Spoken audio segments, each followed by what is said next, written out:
about something we can't talk about, which is a religion, a particular religion. So why is there this denial, which is so extraordinary? Well, I think there are many reasons for this denial, and probably you need a psychiatrist up here to really enlighten you.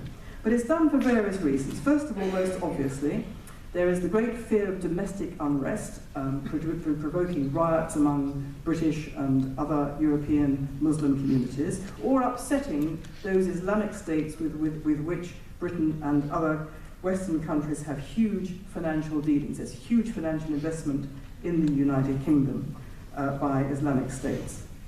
There's just the fear of confrontation of any kind, the fear of provoking social disorder, both at home and abroad. There's also the fear of holy war. Now, this is a very significant fear in Britain. Holy war is something that is so terrible that people can't even begin to accept that it might be the case. Why is this? Because holy war, as in medieval periods, holy war is something that is uncontrollable.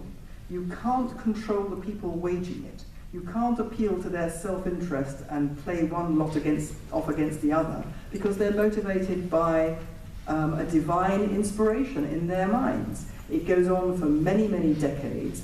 It's something that you can't actually get a grip on. So because it's so terrifying, they deny that this is a kind of holy war. And above all, in Britain, and I think elsewhere in the West, which is a very secular society, Britain now, there is just a complete failure to understand a religious mindset and a complete failure to understand religious fanaticism. Everything, the entire world is viewed through the prism of the West, that this assumption that everyone in the world is governed by reason and governed by self-interest, and basically you can play people up against each other by just appealing to their self-interest. The idea there are people for whom they have an agenda which is not susceptible to that kind of approach is just not acknowledged at all. Now, Europe has a very, very big terror problem. Counter-terrorism authorities issue regularly the most terrifying warnings. It's not a question of if, it's a question of when we are told that we will have another Paris, another Charlie Hebdo, another Copenhagen, another Mumbai. You remember Mumbai, where there was a multi-target terror attack? That's what we're being told. It's not a question of if, it's a question of when. And I can tell you, I am a Jewish person myself, and the Jewish community in Britain is now exceptionally concerned. Why is it exceptionally concerned? Not just because it's looking at what's going on in Paris and in Copenhagen, but the security service is telling the Jewish communities in Europe generally, you are absolutely now at enormous risk, and we cannot protect you because we can't know if one of these lone wolves is going to start running amok with a machete or a machine gun. We cannot protect you. And this is a terrifying thing for the Jews of Europe. It's an immense problem. The security service in Britain tells us that untold thousands of young British Muslim guys, mainly guys, but some girls as well, have gone off to join Islamic State in Syria. There is a pattern of the radicalization of young Muslims in the United Kingdom. And this has produced general bafflement, because you have to remember this is not religious extremism. This is extremism which is masquerading under the banner of religion. So therefore there's bafflement. Why on earth would these young people, who have everything, who have been born and bred in Britain, they've gone, many of them, to British universities, they're well educated, they seem completely normal, suddenly they go off and start wanting to behead people? Why is this? And the government seems to think, well, they're obviously drawn by violence, a bit like, you know, one of these sort of snuff movies. They're sort of drawn by the pornography of violence. They're drawn by the desire for excitement in their lives. They're drawn by a sense of misplaced idealism. Now, all these things actually are true. I think they're part of the mix, but they hardly account for what is basically a mass outbreak of psychopathy. You've got thousands of people joining something because it has produced videos showing mass beheadings or a burning alive of a hostage. Every time that happens, more recruits. What's going on here? Well, I think one can only understand it if one says that this is religious fanaticism with a particular appeal to a particular kind of young person. In Britain, I think this is particularly true. You have young Muslims who are kind of lost and stranded. They come from Muslim backgrounds, brought up in a very proper kind of way, by families which are absolutely not extreme, but are very traditional and very un-Western in many ways. These boys, and they're mainly boys, are born and bred in Britain. They are born into basically a debauched and degraded culture. You know, sex, drugs, and rock and roll come at them from every quarter. They participate in this, and they are filled with a sense of self-disgust in the way that non-Muslim Brits are not filled with a sense of self-disgust, because they come from good homes. They come from homes where there are ideals which are above all this, and it kind of tears them apart.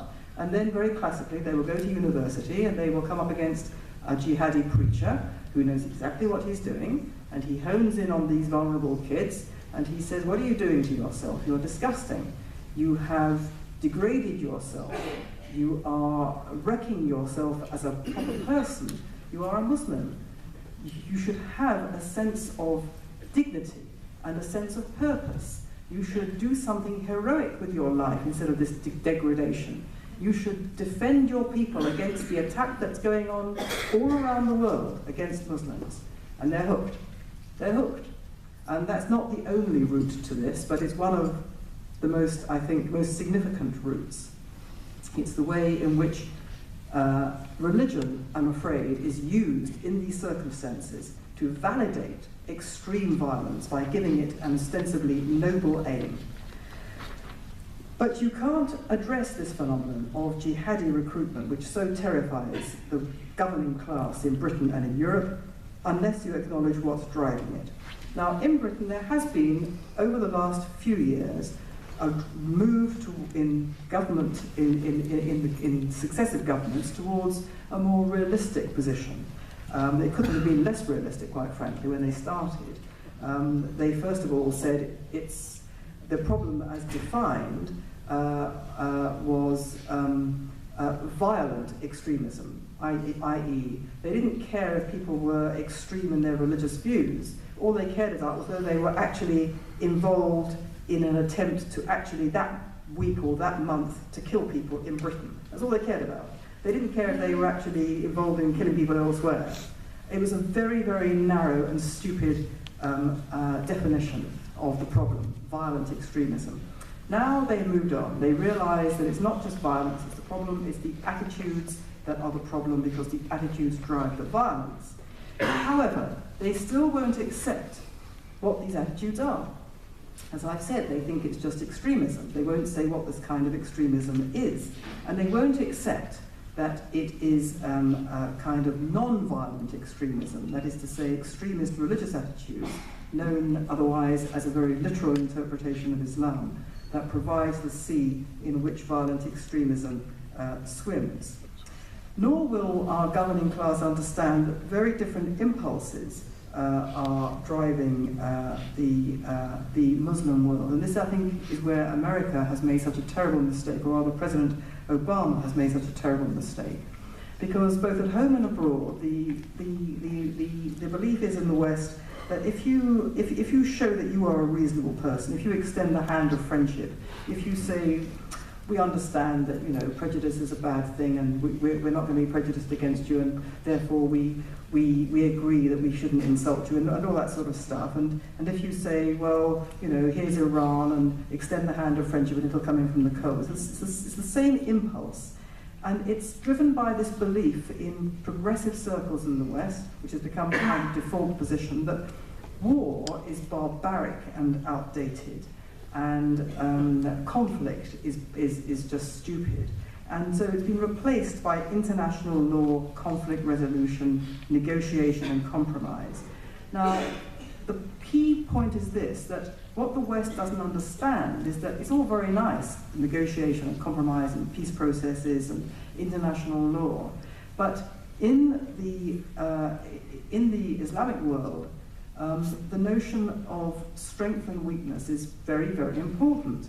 And every compromise or outreach or gesture to accommodate is seen as weakness and galvanizes further attack. In my view, the single most important factor behind the start of this phenomenon of the European radicalization of Muslims was the Iranian regime coming to power in 1979. Even though that was Shia Islam as opposed to Sunni Islam, which has caused most of our problems, Sunni Islam. But nevertheless, the fact that you had a secular regime overthrown by an Islamic theocratic regime had an absolutely galvanic effect on Muslims in Britain, because they said, look, it can be done. And that was a tremendous spur to recruitment. That's really where the recruitment kind of started in Britain, or started to really get traction. And now we can see it happening again with Islamic State. Islamic State, you know, there they are. They control a very large swathe of Iraq. They've declared a caliphate. They are acting as a government, as far as I can understand it. They are, you know, dispensing services as a kind of government authority. And for a certain type of impressionable young Muslim, it's like, my goodness, they've done it there, it can be done anywhere, we must now join up because, you know, universal victory is almost ours. So the impression of strength and achievement is terribly important. And as a result, if one is not combating this by an equivalent expression of strength in different contexts, I don't just mean violence, I mean just, you know, this is the line we are drawing and you will not pass across this line, and we're going to mean, and we mean it. If you don't give that impression of strength, then you actually galvanize more radicalization. But we don't give that impression of strength because, as I said before, we won't accept the nature of the threat. So, for example, you know, no one discusses Islam. I've just said before. I'll give you a couple of examples in Britain. You may have read there has been a recent, the last couple of years, the uncovering by my own paper, The Times, of a tremendous scandal involving sexual grooming gangs who are basically suborning and kidnapping and hijacking, but basically using young white girls, mainly aged, they're very young, they are 11, 12, 13, and they are being recruited into sex grooming gangs where they are basically pimped and prostituted. And thousands of them, a conservative estimate 1,400, but probably many, many more, in one town, in Rotherham, in northern England. But this has probably been repeated elsewhere. Now, this was a great scandal, and it went on from a decade, and it went on under the noses of the police and the social services. Why? Because the grooming gangs were Pakistani Muslims. And the police and social services said, we can't even begin to think about this. It can't be true, because we can't be held to be racist. We can't allow ourselves to be racist. And if we accept this is what's going on, then we will be racist. So all these children were abused over all these years because of that. And that attitude is still going on. In other words, we're being paralyzed by a phobia about Islamophobia. Now, part of the Islamophobia phobia is, I think, a very noble part. It's the fear of demonizing all Muslims. And I believe that one should be very careful not to demonize all Muslims. As I've said, many Muslims are the victims of all this. But nevertheless, at the same time, to deny that there is something about the Islamic world which is a problem, which is causing these problems, is worse than idle. And this excessive concern about Islamophobia also comes from an excessive regard for people defining their own victimization. We're in a society now in the West where What I say is what is true. What is right for me is what is right, and nobody should tell me that my experience is anything other than wrong, because my own subjective idea of myself and the world is as valid as yours. So there's no objective anymore. There's no absolute anymore. There's no absolute truth anymore. It's all what I say. And if you say something different, well, that's unfortunate. And then it's a matter of who is going to be stronger and who's going to win. And then it becomes a kind of war of all against all, which I think is disastrous more generally. There's also this problem that, as I say, secular folk have a problem with religion. And in Britain, secular folk see all religions equally as mad, or at best as quaint. But basically they don't differentiate between the two. And one of the expressions of this is when this terrible violence happens, the barbarities of ISIS in beheading and burning, the Charlie Hebdo, the attacks on the synagogues, the Copenhagen attack. People say, yeah, it's true that all these people who are doing this are Muslim, but then all religions are equally dreadful, aren't they? Because all religions have holy texts which promote violence. And so, what's the difference? And this is this is an example of what I would call cultural relativism. And it's also untrue. It's simply untrue, because it doesn't actually understand the differences between religions. So, for example, Christianity, which has a pretty terrible record back in the Middle Ages of slaughtering and beheading and burning and disemboweling and all the rest of it, it has a very bad history, but nevertheless, doctrinally, Jesus didn't actually go around saying you've got to basically kill all unbelievers. And so there was the ability in Christianity to reform itself.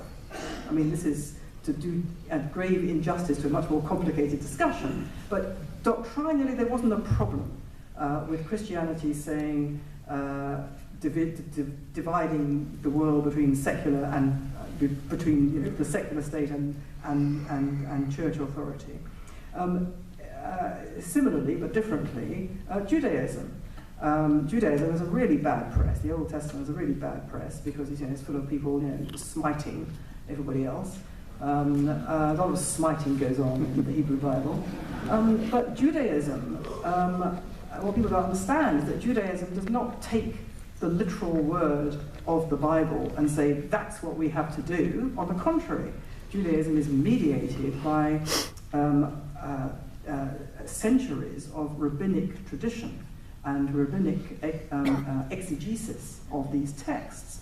And from the get-go, the violence in the Hebrew Bible has been deemed to be utterly specific to the time and the place and the circumstance, and is not to be taken as a general rule of life. And this is a tremendous difference. And all one can say about Islam is that clearly there are difficulties here, because there are a lot of people in the Islamic world who do take it literally and who do find within the Islamic holy texts